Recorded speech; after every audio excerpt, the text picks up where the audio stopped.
I noticed that we were a bunch of women around my age. I'm 41, and there were people a little younger as well, but there weren't as many people who were like in their teens and so forth. So I started with a couple other people, the Youth Ambassador program, where we were able to bring in folks from all across the country, young people, teenagers and so forth, who were doing remarkable things in their own pockets of the country. And they were able to come to DC and play a role in the march on that very historic day.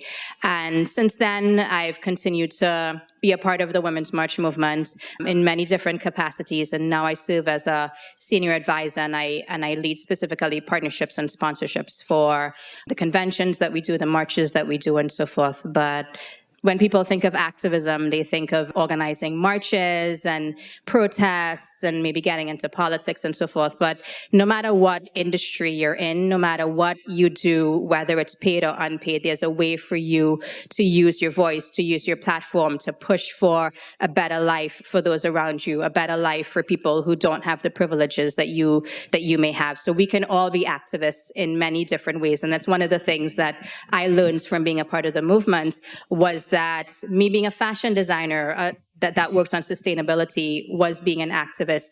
There's ways, I think you're also an activist working on really groundbreaking ways in terms of the way that you lead.